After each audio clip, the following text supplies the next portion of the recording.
Good morning. Good to see everyone this morning. We are grateful for your presence. Glad that you're here, part of our assembly.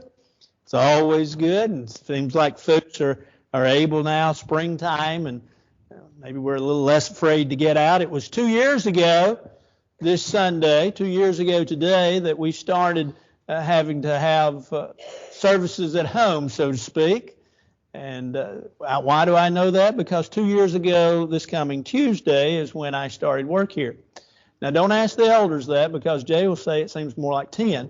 But needless to say, we are very grateful to be here and be a part of River Road congregation. James Butler Bonham fought in the war at the Alamo. And there is, I am told, I have not seen this because I have not been there, but I have been told that there is now at the Alamo, there's a trove of pictures of men that bravely fought there at the Alamo. And there's one picture, under it has the name James Butler Bonham. And then underneath that, it has this inscription. This is not a picture of James Butler Bonham. This is a picture of Major James Bonham, James Butler Bonham's cousin. But everyone says that he looked just like him, and so we put his picture here in place of him. Well, who do you look like? You know, that's always the question. Who do you look like? We look at children. My wife looks at pictures of Graceland many times a day. You count that. And every time it's, she gets this from me and she gets that from me. Well, I'm over it because she's bald-headed and she's walking around getting into trouble. I'm over it. She's not like me.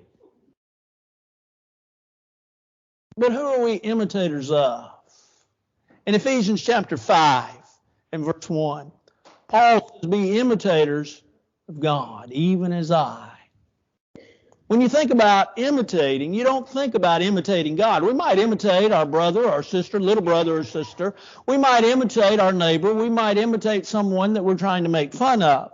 Because the word imitate, the Greek word, is where we get the word mimic from. It's the idea of following along or being or acting just like them. You wouldn't think about, as Paul said in Ephesians 5:1, you wouldn't think about imitating God. You wouldn't think about imitating, first of all, from the standpoint of making fun of him, and that's not what Paul's saying.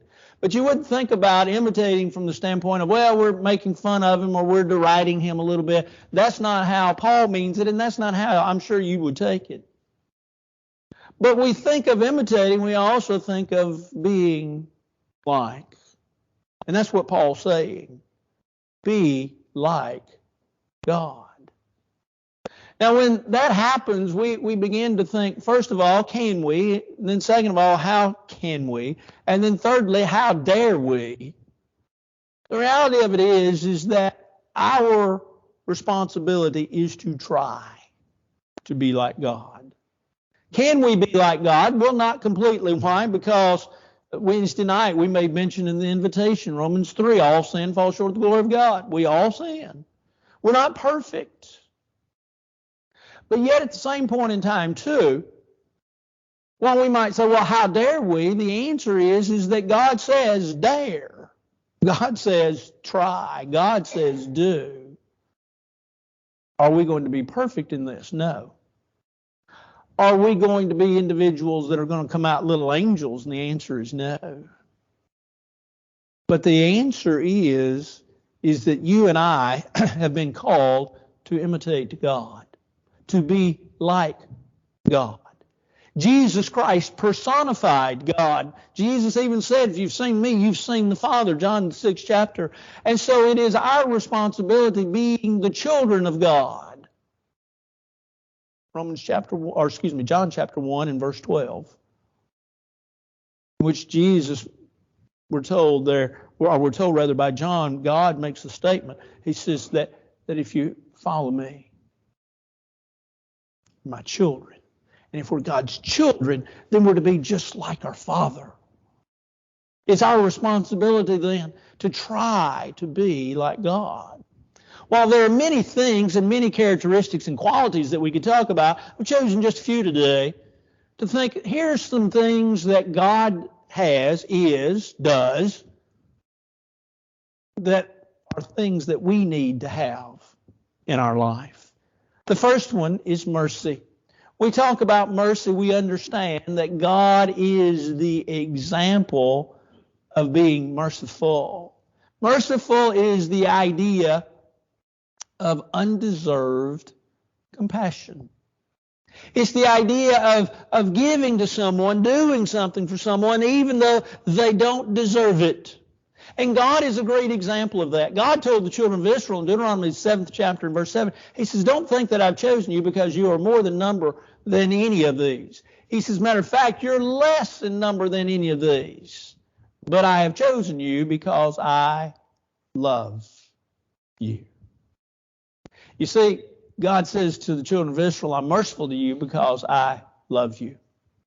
God's mercy that is talked about in the Bible is being tender. God's mercy that is talked about being abundant. God's mercy that's talked about being passionate comes about in the fact that we don't deserve anything that God has given to us. You don't deserve it. You know, we hear on some of these shows, some of these especially, I've told you that I like the DIY shows. I like the do-it-yourself shows. Why? Because I can't do it. But I like to see others that can.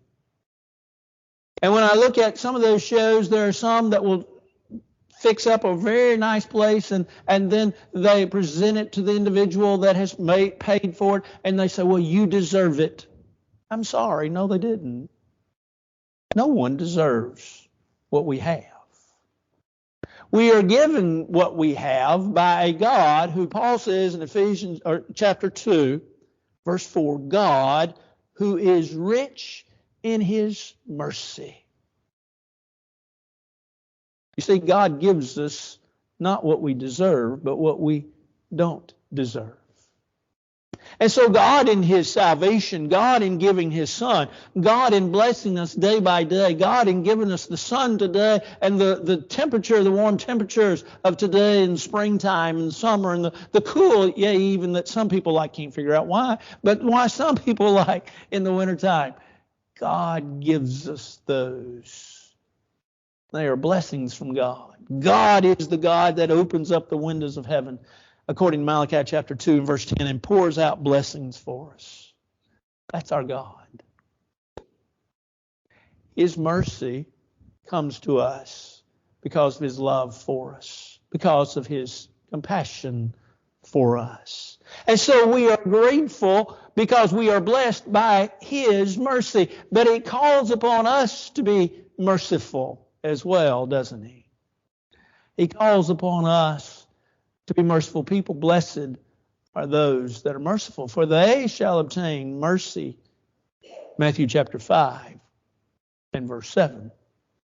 You see, when God explains it to us, He says, hey, it's not just me, but you have to be merciful. You have to give that undeserving compassion towards others. Well, that first of all might be seen in the forgiveness that we extend to others. People sometimes say things to us, sometimes on purpose, sometimes not. It's hurtful. They say things to us that just, if you will, if we would allow it, we can take it wrong. And it hurts. And it causes great pain. Sometimes folks do things to us. Sometimes maybe they'll cheat us out of a little money, or they'll this, that, and the other. I had an individual come to me back a few years ago and say, I've got a problem with this brother. And I said, what's the problem? And they said, well, I let them borrow some money and they haven't paid it back. And it's been a long time. And I'm having problems when I see this individual. Well, I didn't tell them. I didn't because they really weren't in a shape. They shouldn't have loaned the money because they weren't in a shape at that time to loan anybody any money. And I didn't advise them to ease the loan, but I advised them ways maybe to get the money back. But the idea of merciful, patient, forgiving. Paul said in Romans 12, as much as life within you, live peaceably with all men. There's the mercy of God. We experience that mercy when God says, I forgive you, and we are to give it to others. But our mercy extends not just in the idea of someone doing something to us, but how about praying for others? You know, there are people, as we said, that just do things to us that hurt. And yet the Bible says, I will that all men pray everywhere, lifting up holy hands to God. 1 Timothy chapter 2 and verse 1. And then he tells us in verse 2 to pray for all men, for kings and their authority, for all men. You pray for everybody. Pray for that individual that hurt you. Pray for that individual that said something to you. Pray for that individual that took something of yours. Pray for that individual that is mistreating you. Pray for that individual that cut you off in line or cut you off as you were driving down the road.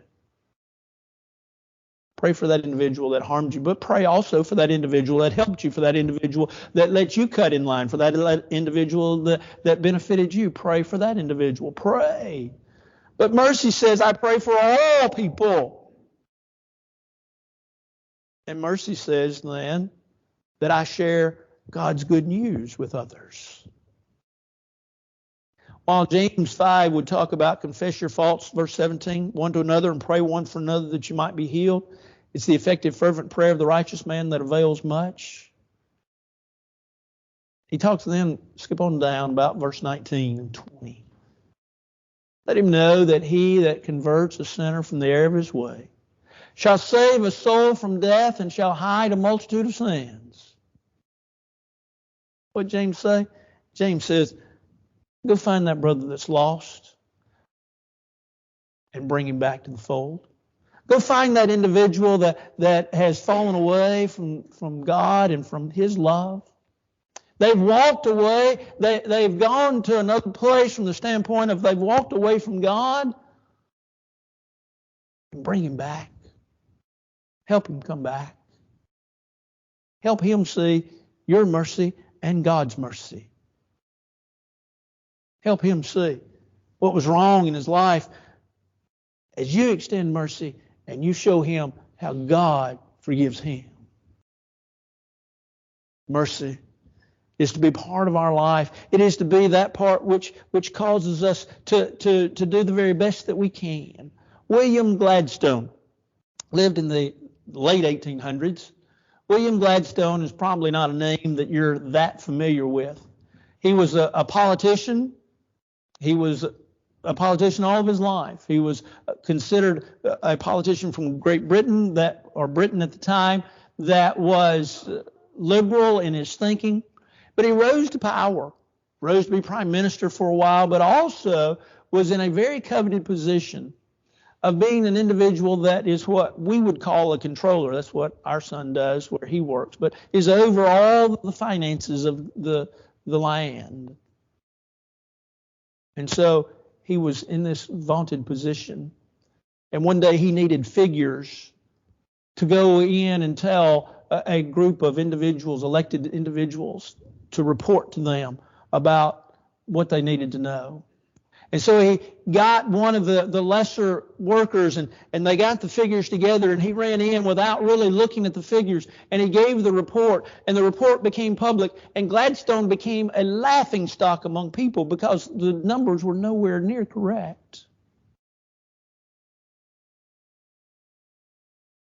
A day later, the accountant that had helped Gladstone gather the figures was called in to Gladstone's office. He looked at Gladstone. He thought surely Gladstone was fixing to fire him, and Gladstone was fixing to make sure that he was the one put before the people as giving all the figures. And Gladstone looked at him and he said, "You've worked here for over 20 years, haven't you?" And he said, "Yes, sir, I have."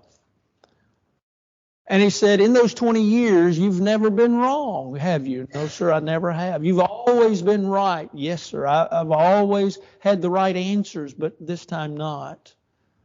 Gladstone says, I'm not worried about this time. He says, let me commend you for what you have done. Let me commend you for the excellent work that you've carried on for these 20 years. Let me commend you for your work ethic, your dedication, and your love for country, and your love for what you're doing, and how well you've done it. Keep it up. And Gladstone took all of the flack then for all the things that had gone on. That's mercy. That's what God expects of us, because that's what God is to us. But if we're to be imitators of God, not only do we have to have His mercy, but we also have to have His holiness. When we think about holiness, we have to look at God. We think of holy, we think of God is holy. We remember that passage in 1 Peter chapter 1, matter of fact, where Peter makes the statement that God says, be holy for I am holy. Well, that's actually a quote out of Leviticus chapter 14, verse 44. God says to be holy because I'm holy. When we think about holiness, we think about Isaiah 6. That's one of the first things that comes to our mind, or at least to mine, maybe not to yours. But where Isaiah is getting his commission, and Isaiah is seeing God, and he hears the cherubim, the seraphim say, holy, holy, holy, Lord. And we read in Revelation chapter 4 the same claim, worthy art thou, O Lord, holy. When we think of holiness, we think of several things. One of the first things we think about is perfection, right?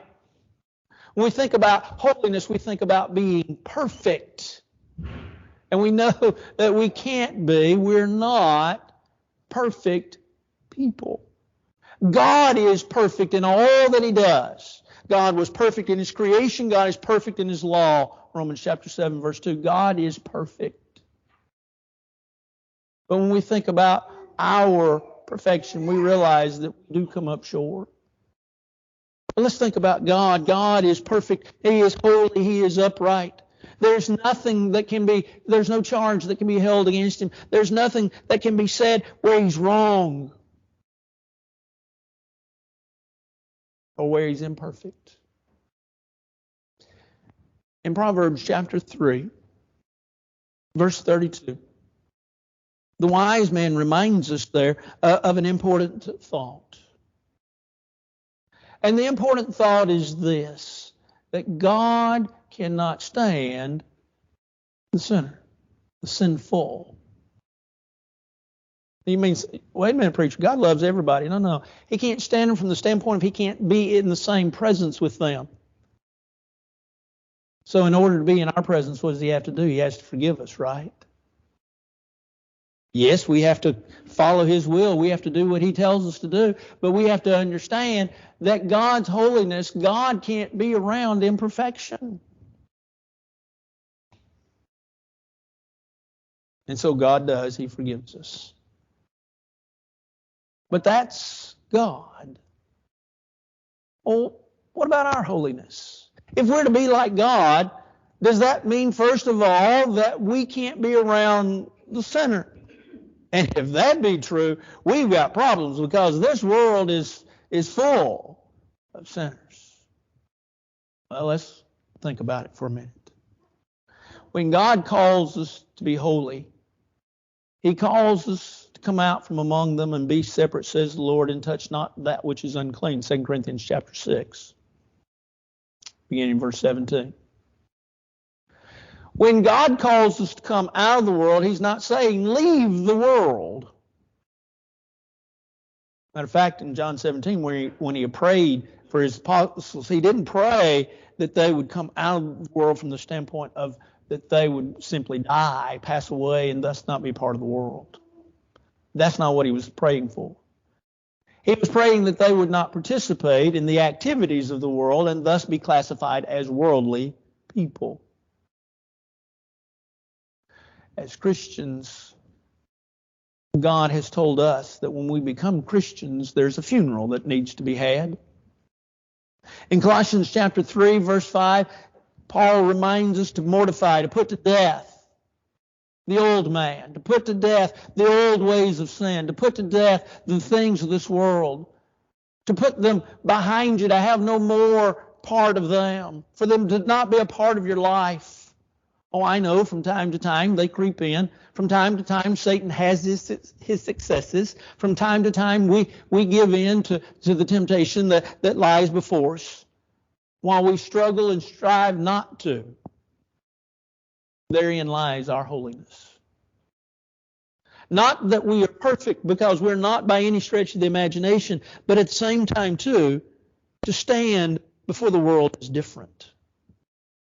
To stand before the world as one that shines brightly, not with our own light, but as a reflection of God. You see, what's the difference between the sun and the moon? One brightens the day and one brightens the night. You might say, well, one's really more effective. The sun is far more effective than the moon. Oh no, the moon has its effect on the tides and the waters of our lands.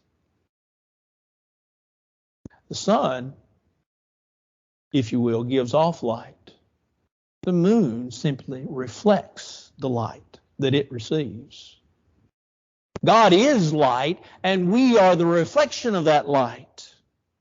And while we're to let our light shine before men, that they may see our good works, it's so that they will glorify our Father. They will glorify the light. They will glorify the true.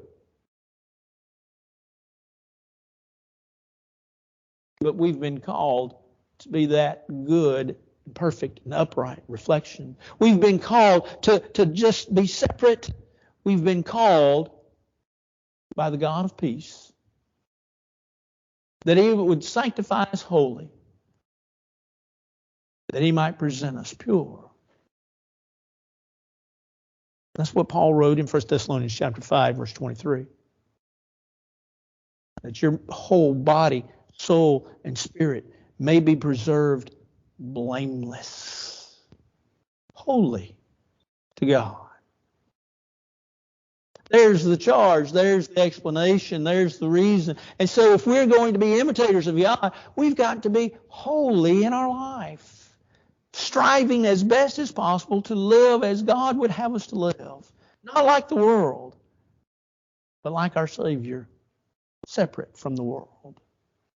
And then, if we look at God and we're trying to imitate God, we have to imitate His faithfulness. Don't you like the fact that Paul would write to the church at Thessalonica in 1 Thessalonians chapter 3, or 2 Thessalonians 3, verse 3, and he'd say, God is faithful. I like faithfulness. Because you see, faithfulness allows me to know that I can be counted upon. Faithfulness allows me to know that I'm there. I like things that are there. I like things to be faithful. I like to know that when I go out and start my car, that it's going to start. Back a couple of months ago, Suzanne and I, we had gone to Dixon so I could do a funeral on Sunday afternoon. And we got there, had helped a little bit with visitation, saw folks. I preached the funeral service as it was. We went out to start our car to go to the cemetery, and our car wouldn't start. And so I told the funeral director, I said, hey, I'm going to ride with you in the hearse. Don't ever do that. I knew the guy really well, so it wasn't a problem. I just told him, don't put me in the back. So I rode out to the cemetery. It wasn't far, and I got back and I realized what was happening, so made the battery connect just the way it's supposed to, cleaned it off a little bit, made it connect, fired right up, we came right home. But for a while, I was waiting, and every time I'd put the key in and go out, did it start? Would it start? I like that faithfulness. I like faithfulness in people. I like faithfulness in things. That's God. God never forsakes us. God never forfeits us. God never forgets us. God never fails us. What a wonderful thought You might say, well, folks, preacher, there are times when you talk about folks being unfaithful. They've made the choice. God didn't make the choice. They walked from God. God didn't walk away from them. God's faithfulness is that He's always there. And that He hasn't run out, that He is constantly there, holding our hands, holding us up, being with us. As Christians, we also have that responsibility to mimic that very faithfulness, to be just like God. You might say, preacher, I can't do that. Boy, there are times when people, they say and do. You said a while ago, they say and do things that hurt. And I sometimes I just, I just can't be that faithful to them. But we need to be faithful, first of all, in our discharge of our duties towards God. Man that's a steward of God, and that just simply means one that is, if you will, working for another, one that is answerable to another. He's to be found faithful. That's what Paul wrote in 1 Corinthians chapter 4, verse 2. And our faithfulness then begins from the standpoint that we're to be faithful to God. And faithful not just to God, but to His work. That in all things we might be found faithful. But our faithfulness not only to God and not only to His work, but faithful to others. Friend loves at all times. Proverbs 17. You see, we sometimes think, well, okay, God's faithful to me and I'm faithful to God, and that's enough. And the text, the Bible explains to us, it's not just about our relationship with God, but it's also, as we talked about last week, being a blessing to others. We need to have that relationship with others as well. And faithfulness then to others. To help, to bless, to live with, to be there for, to be individuals that are faithful to our friends, faithful to our neighbors, faithful to our community, faithful people. Now, we're going to fail? Yeah. But we still have the point of striving to be faithful in our service and in the rendering of our service to others. Why? Because we're imitators of God. And we want to be individuals that are faithful to Him and to His cause and to His word. Beloved Elijah. In 1 Kings, the 19th chapter, remember where all the prophets of Baal had been killed. Remember all the water on the altar, and we won't get into all the story. We'll just ask you to get there. But Baal is sought by Ahab and Jezebel, king of that time. And Ahab is sought by the king Elijah is sought by the king so that Ahab might kill him. And Elijah is running. And he prays to God. He says, what's up with all this? I've been faithful to you. I've preached for you. I have done everything that you've called me to do. I have followed your word to the very best of my ability. And look here. Look what's happening to me. I'm the only one that hasn't bowed the knee to Baal. And God reminds Elijah, no, there's 7,000 others that haven't. You're not the only one. But God encourages Elijah to do what? Be faithful. Keep going. Don't stop. If we're going to be like God, we've got to be faithful. But then next, there's the justice. There's first of all the justice of God. If we're going to be like God, we've got to be just. Well, what is justice? Justice really is the idea of being fair and equal. Being equitable to all, not being unequal to some, not being unfair to some and being fair to others, but being fair to all. God is a God of equality. God is a just God. In Psalm 89 and verse 13, the psalmist makes this statement. It's a wonderful statement. He says, righteousness and justice are the foundation of your throne. Boy, that's powerful. And the power is seen in that the psalmist, by inspiration, is saying, God, at the very basis of everything that you do is the fact that you are just. You are fair to all. It doesn't matter where folks were born. It doesn't matter what color they are. It doesn't matter the age. It doesn't matter where they are socially or economically. It doesn't matter anything. It doesn't matter their hair color, their eye color. It doesn't matter what size shoe they wear. It doesn't matter. You're equal to all of them. You're fair to all of them.